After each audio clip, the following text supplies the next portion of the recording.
sa Kalingap community, kung saan tampok ang mga charity vloggers at mga personalidad gaya ni Joy Diwata, Kuya Andy Kayakap at Kalingap Rob.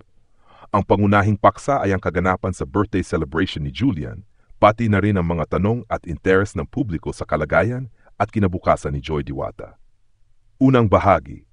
Antisipasyon at update sinimulan ng vlogger ang video sa pamagitan ng pagbibigay ng shoutout sa iba't ibang miyembro ng Kalingap community, K-Boys, Kalingap Partner, Kalingap Projector at mga charity vloggers na patuloy na tumutulong sa mga mahihirap. Marami raw ang patuloy na nag-aabang ng upload ni Kalingap Rob tungkol sa naganap na birthday celebration ni Julian. Gayunpaman, hindi pa raw maaring ilabas ang ilang video footage o CCTV BTS clips sa ngayon. Sa halip, inanyayahan muna ang mga manood na panoorin ang vlog ni Kuya Andy Kayakap kung saan siya ay bumisita kay Joy Diwata. Pagbisita kay Joy Diwata. Sa vlog ni Kuya Andy, ipinakita ang pagdating ni Joy, na late raw ito dahil sa exam kaya bandang 5:20 PM na siya nakarating. Masaya at blooming raw si Joy na tila hindi naapektuhan ng mga balibalitang siya'y malungkot o problemado. Marami rin ang humiling kay Kuya Andy na i-update si Joy, kaya't siya ay bumisita hindi lang para magpakita, kundi may dalang mensahe at kaunting ayuda para sa dalaga.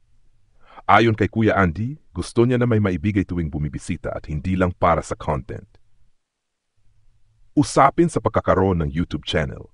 Isa sa mainit na paksa ay ang tungkol sa pagkakaroon ng sariling YouTube channel ni Joy Diwata. Marami na raw ang nagtatanong kung kailan ito mangyayari. Ngunit malinaw ang tugon ni Joy. Open quote, depende po kay Kuya. Depende po kay Kalingap Rob. Close quote. Ang kasunduan nila noon ay hindi muna siya gagawa ng channel habang nakatutok sa pag-aaral, lalo na't ongoing pa ang proyekto ng bahay nila ni Nanay Imelda. Kung sakali raw na payagan ni Kalingap Rob, si Kuya Rob, na tila isa sa mga tagapamahala, ang magpapasimula ng channel para kay Joy. Pasasalamat ni Joy. Nagpasalamat si Joy sa mga sponsor at supporters na patuloy na nagmamahal sa kanya kahit akala niya ay tapos na ang suporta. Buo raw ang kanyang loob na magpatuloy sa pag-aral at mangakong hindi bibiguin ang kanyang mga taga-suporta. CCTV bulong at nakakatuwang eksena. Isa sa mga bulong o chismis ay ang nakita raw sa CCTV si Joy Diwata habang palihim na kumakain ng kutsinta sa Grace Table sa birthday party ni Julian. Natawa at natuwa ang mga vlogger sa pagiging simple at totoo ni Joy, pagtatapos at panawagan.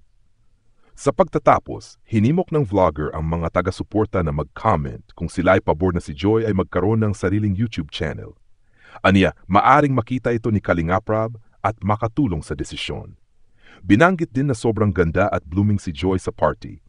At abangan na lang ang buong video sa main channel ni Kalingap Rob kapag ito ay nai-upload na. Kabuuang tema. Masaya at positibo ang tono ng vlog, taliwas sa mga sabi-sabing malungkot si Joy. Focus sa edukasyon at respeto sa desisyon ng mga nakataas ang inuuna bago social media exposure. Transparency sa updates tungkol sa mga beneficiaries ng Kalingap community. Mahigpit na pabag-antabay sa video release ni Kalingap Rob tungkol sa party. Kung gusto kita kay Joy Diwata at update sa birthday ni Julian. 1. Background at paghihintay sa upload ni Kalingap Rob. Maraming taga-suporta ng Team Kalingap ang sabik na naghihintay ng video upload ni Kalingap Rob kaugnay ng birthday celebration ni Julian. Marami ang umaasang makapanood ng CCTV footage o mga behind the scenes na kuha sa nasabing selebrasyon. Ngunit hindi pa ito maaaring ilabas, kaya hinihikayat ang lahat na maghintay muna ng opisyal na upload ni Kalingap Rob. 2. Pagbisita ni Kuya Andy Kayakap kay Joy Diwata. Kuya Andy Kayakap, isang aktibong Kalingap partner at scouter, ay bumisita kay Joy Diwata para magbigay update at pasahensya. Sa vlog, in-interview si Joy tungkol sa kanyang pag-aaral. Bagamat abala, ayos naman daw ang kanyang lagay sa eskwela. Dumating si Joy ng 5:20 PM pagkatapos kumuha ng exam. Masaya ang kanilang pagkikita at ramdam ang suporta ng mga taga-Kalingap kay Joy. 3. Emosyonal na pasasalamat ni Joy Diwata. Nagpasalamat si Joy sa lahat ng sponsor at supporters, lalo na kina Kuya Rob, Kuya Val at Kuya Andy. Hindi raw niya inakala na hanggang ngayon ay may sumusuporta pa rin sa kanya at sa kanyang pamilya. Nangako siyang pagbubutihin ang kanyang pag-aaral para hindi biguin ang mga tumutulong sa kanya. 4. Issue ng pagkakaroon ni Joy ng sariling YouTube channel. Marami ang nagtatanong kung kailan gagawa ng YouTube channel si Joy Diwata. Ayon kay Kuya Andy, hindi pa ito mangyayari hanggat walang go signal mula kay Kalingap Rob. Sinabi ni Joy na willing siyang gumawa ng channel kung papayagan na siya ni Kalingap Rob at ni Kuya Rob. 5. CCTV at bulungan tungkol kay Joy sa birthday celebration. Isa sa mga bulong ay may nakita raw kay Joy sa CCTV footage mula sa party. Simpleng-simpleng kumakain ng kutsinta sa grazing table na tila ikinasaya at kinatuwaan ng mga fans. Pinuri rin ang kanyang blooming na hitsura at pagiging masaya sa mga footage. 6. Mensahe sa mga taga-suporta. Paulit-ulit ang pasasalamat sa mga sponsors at taga-subaybay. Pati na rin ang paalala na abangan ang vlog ni Kalingap Rob. Inaanyayahan ang lahat na mag-comment kung pabor ba silang magkaroon ng sariling channel si Joy Diwata. Closing, pinasalamatan ang lahat ng tumatangkilik at sumusuporta.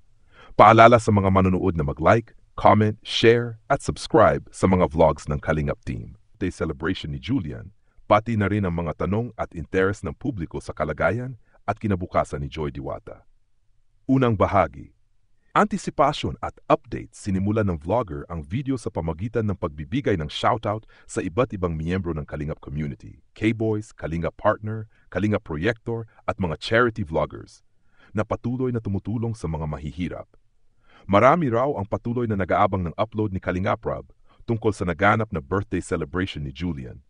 Gayunpaman, hindi pa raw maaring ilabas ang ilang video footage o CCTV BTS clips sa ngayon. Sa halip, inanyayahan muna ang mga manood na panoorin ang vlog ni Kuya Andy Kayakap kung saan siya ay bumisita kay Joy Diwata.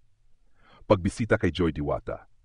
Sa vlog ni Kuya Andy, ipinakita ang pagdating ni Joy, na late raw ito dahil sa exam kaya bandang 5:20 PM na siya nakarating.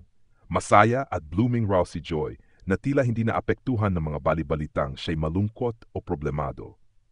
Marami rin ang humiling kay Kuya Andy na i-update si Joy, kaya't siya ay bumisita hindi lang para magpakita, kundi may dalang mensahe at kaunting ayuda para sa dalaga. Ayon kay Kuya Andy, gusto niya na may maibigay tuwing bumibisita at hindi lang para sa content. Usapin sa pagkakaroon ng YouTube channel. Isa sa mainit na paksa ay ang tungkol sa pagkakaroon ng sariling YouTube channel ni Joy Diwata. Marami na raw ang nagtatanong kung kailan ito mangyayari. Ngunit malinaw ang tugon ni Joy. Open quote, depende po kay Kuya. Depende po kay Kalingap Rob. Close quote. Ang kasunduan nila noon ay hindi muna siya gagawa ng channel habang nakatutok sa pag-aaral, lalo na't ongoing pa ang proyekto ng bahay nila ni Nanay Imelda. Kung sakali raw na payagan ni Kalingap Rob, si Kuya Rob, na tila isa sa mga tagapamahala, ang magpapasimula ng channel para kay Joy. Pasasalamat ni Joy. Nagpasalamat si